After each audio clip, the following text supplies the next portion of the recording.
Bismillahirrahmanirrahim. Assalamu alaikum. I am Sidra Iman from the Chemistry Department of the Britain International College Network. I warmly welcome you all once again to this lecture, online lecture. आज का हमारा जो lecture है lecture number 19. आज हम अपना start करने जा रहे हैं चैप्टर नंबर 2. चैप्टर नंबर 2 का हमारा जो नाम है एक्सपेरिमेंटल टेक्निक्स इन केमिस्ट्री. आपके सिलेबस में टोटल 11 चैप्टर्स हैं. 11 चैप्टर में से चैप्टर नंबर 2 ही वाहिद चैप्टर है जिसमें से सिर्फ और सिर्फ हमारा ऑब्जेक्टिव आता है, short question answers and MCQs. इसमें से हमारा लॉन्ग क्वेश्चन नहीं आता, इसलिए यहाँ से हमें किसी किस्म का कोई लॉन्ग क्वेश्चन प्रिपेयर नहीं करना. यहाँ पे हमारे पास सबसे पहले मैं अपने चैप्टर की टाइटल की तरफ आऊंगी. चैप्टर का टाइटल जो है एक्सपेरिमेंटल टेक्निक्स इन केमिस्ट्री. ये बेसिकली चैप्टर बिलोंग इस लिहाज से करता है कि हमने इसमें एक्सपेरिमेंटल वर्क करने हैं, यानी कि हमने इससे अपना प्रैक्टिकल परफॉर्म करने के लिहाज से कुछ चीज़ें सीखनी है कि किस तरह से हम लोग लैब्स में अपने प्रैक्टिकल परफॉर्म कर सकते हैं. और स्पेशली यहाँ पे जिन टेक्निक्स का जिक्र किया गया है इस चैप्टर में वो सप्रेशन टेक्निक्स हैं. ज़्यादातर मैंने आप लोगों को लास्ट अपने लेक्चर्स में एक्सप्लेन किया था कि केमिस्ट्री में सब्सटेंस जो होते हैं वो 3 तरह के होते हैं. एक सब्सटेंस हमारे पास होते हैं एलिमेंटल सब्सटेंसेस. सेकंड नंबर पे मैंने आपको बताया था हमारे पास होते हैं कंपाउंड सब्सटेंसेस. थर्ड नंबर पे मैंने बताया था आपको मॉलिक्यूलर सब्सटेंसेस. जब भी हम जिक्र करते हैं सब्सटेंस वर्ड का तो वहाँ पे इम्प्योर मिक्सचर की बात आती है, और इम्प्योर मिक्सचर को बेसिकली हमने प्योर करना होता है. और यहाँ पे इस लेक्चर का टाइटल एक्सप्लेन करता है कि यहाँ पे हमने एक्सपेरिमेंट्स के थ्रू अपनी डिफरेंट टेक्निक्स को अप्लाई करते हुए किसी भी सब्सटेंस को हमने इम्प्योरिटी से प्योर फॉर्म में लाना है. यहाँ पे जो हम लोग टेक्निक्स का इस्तेमाल करेंगे, सबसे पहले मैं इस चैप्टर को स्टार्ट करने से पहले आप लोगों को एक्सप्लेन करूंगी कि क्या हम लोगों को किस मेथड को फॉलो करते हुए अपने जो है इन सेपरेशन को फॉलो करना होता है, इन टेक्निक्स को फॉलो करना होता है. यहाँ पे हमारे पास जो ये चैप्टर का इंट्रोडक्शन है वो इंट्रोडक्शन एक्सप्लेन करता है कि कोई भी हमें अननोन सैंपल दे दिया जाए, चाहे वो हमारे पास सॉलिड फॉर्म में हो, चाहे वो लिक्विड फॉर्म में हो, चाहे वो गैसियस फॉर्म में हो, इन तीनों स्टेट में हमारे पास जो सैंपल होता है वो इम्प्योर स्टेट में हो सकता है. इम्प्योर को हमने प्योर फॉर्म में लाने के लिए हमने एक टेक्निक का इस्तेमाल करना होता है. इससे पहले कि मैं अपनी सेपरेशन टेक्निक्स की तरफ आऊँ, मैं चाहती हूँ कि आप लोगों को मैं एक्सप्लेन कर सकूँ उस टेक्निक को हम क्या कहते हैं. उस टेक्निक को हम कह सकते हैं एनालिटिकल टेक्निक. एनालिटिकल टेक्निक जो होती है वो बेसिकली दूसरे लफ्जों में हम कहते हैं केमिकल करैक्टराइजेशन. कोई भी हमें कंपाउंड दे दिया जाए, उस कंपाउंड की अगर हमने करैक्टराइजेशन करनी है, हमने जानना है कि कंपाउंड जो है उसके अंदर कौन कौन से एलिमेंट्स मौजूद हैं और वो किन किन एलिमेंट्स से मिलकर बना है, तो इसके लिए हम लोग जिस टेक्निक को इस्तेमाल करते हैं उसको हम कहते हैं केमिकल करैक्टराइजेशन. केमिकल करैक्टराइजेशन के 2 स्टेप्स होते हैं. एक स्टेप को हम कहते हैं क्वालिटेटिव एनालिसिस. क्वालिटेटिव एनालिसिस के बाद हम जिस स्टेप की तरफ आते हैं that is the quantitative analysis. हमने पहले ये देखना होता है कि हमारे पास जो सैंपल दिया हुआ है उस सैंपल के अंदर जो एलिमेंट्स मौजूद हैं उन एलिमेंट्स कौन कौन से मौजूद हैं, उनकी नेचर क्या है. जब हमें उनकी नेचर का पता लग जाता है, उस नेचर से हम लोग अंदाजा लगाते हैं कि सैंपल हमारे पास ऑर्गेनिक है या इनऑर्गेनिक है. उसके बाद हम अपने सेकंड स्टेप की तरफ आते हैं that is the quantitative analysis. जब हम दोनों चीजों को लेकर चल रहे होते हैं उसको हम ओवरऑल कहते हैं केमिकल करैक्टराइजेशन. इंट्रोडक्शन में इतना ज्यादा हमें एक्सप्लेन करने की जरूरत नहीं है. जब आप लोग चैप्टर को डिटेल में पढ़ेंगे तो ऐसा आपको समझ आना शुरू हो जाएगी केमिकल करैक्टराइजेशन होती क्या है. तो यहाँ पे इंट्रोडक्शन का फर्स्ट पैराग्राफ जो आप लोगों को नजर आ रहा है, इस पैराग्राफ के अंदर हमें सिर्फ और सिर्फ डेफिनेशंस को फॉलो करना है. इन डेफिनेशन में पहली डेफिनेशन जो हम करेंगे that is the analytical chemistry. Second जो डेफिनेशन मैं आप लोगों को बताऊंगी that is the chemical characterization. Chemical characterization के बाद जो है हम आएंगे क्वालिटेटिव एनालिसिस. क्वालिटेटिव एनालिसिस के बाद मैं मूव करूंगी क्वांटिटेटिव एनालिसिस की तरफ. सबसे पहले मैं बात करूंगी, क्योंकि अब मैंने अपना इंट्रोडक्शन स्टार्ट करना है तो मैं थोड़ा थोड़ा आप लोगों को आराम से सिखाऊंगी कि किस तरह से हम लोग अपने जो है इसको एक्सप्लेन कर सकते हैं, किस तरह से आप लोग अंडरस्टैंड कर सकते हैं. सबसे पहली जो डेफिनेशन जो है हमारे पास, मैंने पहले बता दिया था आपको, that is the analytical chemistry. Analytical chemistry जो है हमारी बेसिकली एक ब्रांच है पूरी केमिस्ट्री की, जिसमें हम लोग एक्सप्लेन करते हैं कि कोई भी जो हमारे पास सैंपल गिवन है उस सैंपल की नेचर कैसी है, वो ऑर्गेनिक है या इनऑर्गेनिक है. तो अगर हम लोग जर्नल इसकी डेफिनेशन की तरफ आते हैं तो analytical chemistry is the science of chemical characterization. Simple यहां से एक शॉर्ट क्वेश्चन आंसर आपका बन सकता है, व्हाट इज एनालिटिकल केमिस्ट्री। अब एनालिटिकल केमिस्ट्री का मेन जो रोल है वो क्या है, उसको काम हम पढ़ते क्यों हैं, हम लोग एनालिटिकल केमिस्ट्री इसलिए इस्तेमाल करते हैं ताकि हम लोग कर सकें केमिकल कैरेक्टराइजेशन। और केमिकल कैरेक्टराइजेशन के लिए मैंने पहले आपको बता दिया है, हम केमिकल कैरेक्टराइजेशन इसलिए करते हैं ताकि हम लोग बता सकें कि हमारे पास जो गिवन सैंपल है उसकी नेचर ऑर्गेनिक है या इनऑर्गेनिक है। तो केमिकल कैरेक्टराइजेशन को साथ साथ मैं आपको ये बताऊंगी कि केमिकल कैरेक्टराइजेशन क्या होती है, केमिकल कैरेक्टराइजेशन के कितने स्टेप्स होते हैं, और यहाँ से हमारा बोर्ड का एक शॉर्ट क्वेश्चन आंसर भी बनता है, व्हाट इज केमिकल कैरेक्टराइजेशन।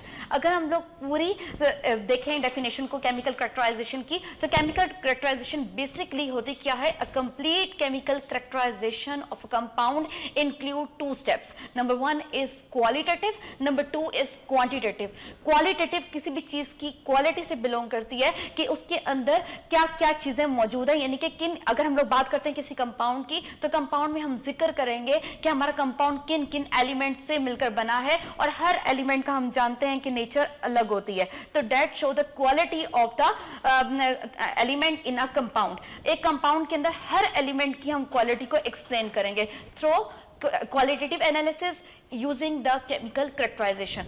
जब हम लोग क्वालिटेटिव एनालिसिस कर लेते हैं तो क्वालिटेटिव एनालिसिस जब एक सैंपल की हो जाती है तो हमें पता लग जाता है कि इस सैंपल के अंदर हमारे पास कौन कौन से एलिमेंट्स मौजूद हैं। उसके बाद ही हम अपने सेकंड स्टेप की तरफ आते हैं, that is known as the quantitative analysis. तो यहाँ पे शॉर्ट क्वेश्चन आंसर मैं बता चुकी हूँ, बनता है what is complete chemical characterization. अगर ये डेफिनेशन आ जाती है तो आपने सिंपली आंसर करना है, a complete chemical characterization of a compound must include both the qualitative as well as quantitative analysis. यहाँ पे हमारे पास 2 स्टेप हैं, दोनों स्टेप्स को मैं बार-बार एक्सप्लेन कर चुकी हूँ पहले भी, और दोबारा से मैं एक्सप्लेन करूंगी। क्वालिटेटिव एनालिसिस का क्या मतलब होता है? क्वालिटेटिव एनालिसिस बेसिकली किसी भी केमिस्ट के लिए ये होता है कि एक कंपाउंड जो हमारे पास गिवन है, उस कंपाउंड के अंदर कौन कौन से एलिमेंट्स मौजूद हैं। जब हमें पता लग जाता है कि कौन से एलिमेंट्स मौजूद हैं, तो हमें ये भी अंदाजा हो जाता है कि यहाँ पे कंपाउंड की नेचर क्या है, वो ऑर्गेनिक है या इनऑर्गेनिक है। तो जाहिर सी बात है, आप लोगों को मैं पहले भी अपने लास्ट लेक्चर्स में बता चुकी हूँ कि कोई भी हमारे पास जो ऑर्गेनिक सैंपल होता है, ऑर्गेनिक सैंपल की स्पेशलिटी होती है उसके अंदर कार्बन का होना।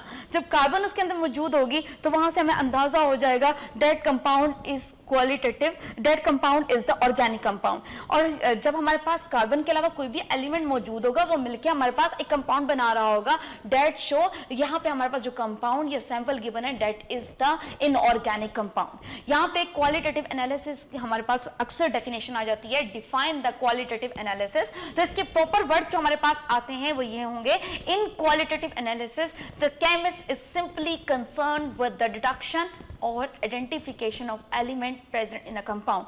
क्वालिटेटिव के जरिए सिर्फ और सिर्फ हम ये बात का अंदाजा लगा सकते हैं कि हमारे पास जो एक सैंपल था, वो सैंपल के अंदर कौन कौन से एलिमेंट्स मौजूद थे, उसकी नेचर क्या थी, क्या वो ऑर्गेनिक है, क्या वो इनऑर्गेनिक है। जब हमें पता लग जाएगा कि हमारे पास गिवन सैंपल जो है वो ऑर्गेनिक है या इनऑर्गेनिक है, तो उसके लिहाज से हम अपने सेकंड स्टेप की तरफ आएंगे, जिसको हम कलेक्टिवली कहते हैं क्वांटिटेटिव एनालिसिस। क्वांटिटेटिव एनालिसिस हम लोग प्रोसीजर जो है ऑर्गेनिक कंपाउंड्स के लिए डिफरेंट होगा, इनऑर्गेनिक कंपाउंड्स के लिए डिफरेंट होगा। पूरे पीरियोडिक टेबल के अंदर हमारे पास 2 तरह के कंपाउंड्स मौजूद होते हैं, एक होते हैं ऑर्गेनिक कंपाउंड्स, एक होते हैं इनऑर्गेनिक कंपाउंड्स। ऑर्गेनिक कंपाउंड्स के लिए हम क्वांटिटेटिव का प्रोसीजर अलग यूज करते हैं, और इनऑर्गेनिक कंपाउंड्स के लिए हम अपना मेथड जो है वो क्वांटिटेटिव का अलग यूज करते हैं। डेफिनेशन का आपको अंदाजा हो गया क्वालिटेटिव की। अब हम आते हैं अपनी डेफिनेशन पे कि हमारे पास क्वांटिटेटिव एनालिसिस क्या होता है। क्वांटिटेटिव एनालिसिस जो होता है वो बेसिकली बताता है, पहले हमें फर्स्ट स्टेप में पता लग चुका है हमारे पास गिवन सैंपल जो है वो ऑर्गेनिक है या इनऑर्गेनिक है। अब हमारे पास क्वांटिटेटिव एनालिसिस की मदद से पता लगेगा कि हमारे पास अगर सैंपल ऑर्गेनिक है या सैंपल इनऑर्गेनिक है। सपोज मैं बात करूंगी कि सैंपल हमारे पास ऑर्गेनिक है, तो ऑर्गेनिक के अंदर उसकी नेचर होती है कि उसके अंदर कार्बन होता है, हाइड्रोजन होता है, या थर्ड एलिमेंट मौजूद होता है, मोस्टली वो क्या होता है, ऑक्सीजन होता है। जब हमें पता लग चुका है कि सैंपल हमारे पास ऑर्गेनिक है, उसके अंदर कार्बन हो सकती है, हाइड्रोजन हो सकती है, ऑक्सीजन हो सकती है, सेकंड स्टेप जो हम मूव करवाने जा रहे हैं वो that is the quantitative analysis. Quantitative analysis की मदद से हम लोग चेक करेंगे कि हमारे पास जो कार्बन मौजूद है, जो हाइड्रोजन मौजूद है, जो ऑक्सीजन मौजूद है, उनकी कितनी कितनी मिकदार मौजूद होगी। इस चीज को चेक करने के लिए केमिकल कैरेक्टराइजेशन का जिस स्टेप को हम फॉलो करते हैं उसको हम कहते हैं quantitative analysis. A complete quantitative qualitative analysis basically consist of 4 step. इसके 4 स्टेप होते हैं। सबसे पहला स्टेप क्या है? फर्स्ट स्टेप हमारे पास ये होता है, उस सैंपल को हमने उठाना है जिस सैंपल की पहले हमने क्वालिटेटिव एनालिसिस करवाई है। अदरवाइज हम लोग उस सैंपल को सेकंड स्टेप की तरफ डायरेक्टली नहीं ला सकते। उस सैंपल को जिसका क्वालिटेटिव एनालिसिस नहीं हुआ उसका हम डायरेक्टली क्वांटिटेटिव एनालिसिस नहीं करवा सकते। सबसे पहले हमने वही सैंपल को लेना है जिसको हमने पहले स्टेप से गुजार दिया है, जो मैंने आपको बता दिया कि that is the qualitative analysis. फिर हम सेकंड स्टेप की तरफ आएंगे। सेकंड स्टेप हमारे पास क्या था? क्वांटिटेटिव। क्वांटिटेटिव का फर्स्ट स्टेप मैंने बता दिया, हमने वो सैंपल उठाना है जिसकी हमने पहले क्वालिटेटिव एनालिसिस करवाई है। सेकंड पॉइंट इसका क्या है? क्वांटिटेटिव एनालिसिस का हमने तमाम कंपाउंड के अंदर जितने भी एलिमेंट्स हैं उन एलिमेंट्स को एक दूसरे से अलग कर लेना है। जैसे हम लोगों ने चैप्टर नंबर 1 में पढ़ा था अपना एम्पिरिकल फॉर्मूला को कैलकुलेट करने का तरीका और साथ में मॉलिक्यूलर फॉर्मूला को कैलकुलेट करने का तरीका कंबशन एनालिसिस। यहाँ पे मोस्टली हम क्वांटिटेटिव एनालिसिस उन ऑर्गेनिक कंपाउंड्स, जितने भी ऑर्गेनिक कंपाउंड्स हैं, जब उनके एलिमेंट्स को हमने अलग करना होता है एक दूसरे से, तो उनको हम लोग जिस ऑपरेशन से गुजारते हैं that is known as the combustion analysis. यहाँ पे आके हमारा कार्बन अलग हो जाता है हाइड्रोजन से, हाइड्रोजन अलग हो जाता है ऑक्सीजन से, और यहाँ पे जिस शक्ल में हमारे पास जो कार्बन और हाइड्रोजन मिलता है, मैंने पहले भी बताया था कार्बन हमेशा की उसकी शक्ल मिलती है कार्बन डाइऑक्साइड की फॉर्म में, हाइड्रोजन जिस शक्ल में हमें मिलता है डेट इज द वाटर, और दोनों के अंदर हमारी ऑक्सीजन मौजूद होती है। जब फर्स्ट स्टेप हो चुका है डेट इज हमने पहले सैंपल उठाया, वो सैंपल उठाया जिसकी हमने क्वालिटेटिव एनालिसिस की, फिर उसी सैंपल के अंदर मौजूदा एलिमेंट्स को हमने एक दूसरे से अलग किया।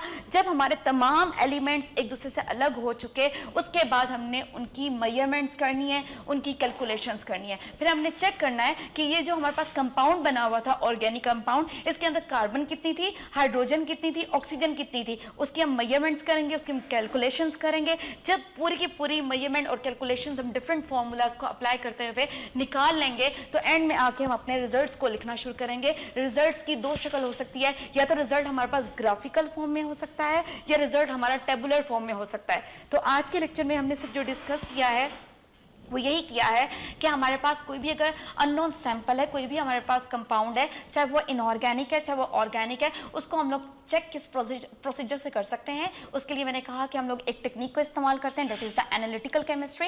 एनालिटिकल केमिस्ट्री का जो स्टेप है मेन, उसको हम कहते हैं केमिकल कैरेक्टराइजेशन। जब केमिकल कैरेक्टराइजेशन करवानी है तो उसके 2 मेन स्टेप हैं। Number 1 is the qualitative analysis, number 2 is the quantitative analysis. जब हमारे पास क्वालिटेटिव और क्वांटिटेटिव एनालिसिस हो जाएगा तो हमारे पास कंपाउंड के बारे में तमाम इंफॉर्मेशन सामने आ जाएंगी, और इस लिहाज से हम उसके बारे में मजीद जो है कैलकुलेशन कर सकेंगे कि हमारे पास कंपाउंड जो गिवन था वो हमारे पास ऑर्गेनिक था या इनऑर्गेनिक था, उसका एम्पिरिकल फार्मूला क्या बन सकता है, उसका मॉलिक्यूलर फार्मूला क्या बन सकता है। इस तमाम को हम लोगों ने पढ़ लिया है इस छोटे से एक पैराग्राफ में। अब इस पैराग्राफ के अंदर आपने जो आप लोग चीज़ें लर्न कर सकते हैं, number 1 definition of the analytical chemistry, number 2 what is the chemical characterization, number 3 what is qualitative analysis, number 4 what is quantitative analysis, number 5 differentiate between the qualitative and the quantitative analysis, number 6 you can, ये board के question हो सकते हैं जो सारे मैं बोल रही हूँ,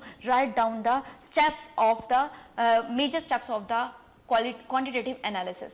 अब ये जो मैंने आपको कुछ क्वेश्चंस बताए हैं 4 से 5, आप लोगों की रिस्पॉन्सिबिलिटी है कि आप जब ये वीडियो देख लें इसको अच्छी तरह से समझ लें। अगर आपको फिर भी कुछ समझ नहीं आती तो कमेंट बॉक्स के अंदर आप लोग कमेंट करके क्वेश्चन पूछ सकते हैं दोबारा से। बहरहाल इस पैराग्राफ में इतनी कोई मुश्किल चीज़ नहीं है, जितने मैंने क्वेश्चंस बताए हैं यहाँ पे सिर्फ आपने उन जो क्वेश्चंस को क्रैम करना है, डेफिनेशंस को, और उठा के आपने लिख लेना है। और जब ये वीडियो लेक्चर आपके सामने आएगा, आपने इस वीडियो लेक्चर को फुल वॉच करके उसके बाद आप लोगों ने इन तमाम क्वेश्चंस के आंसर मुझे कमेंट बॉक्स के जरिए सेंड करने हैं। Thank you very much.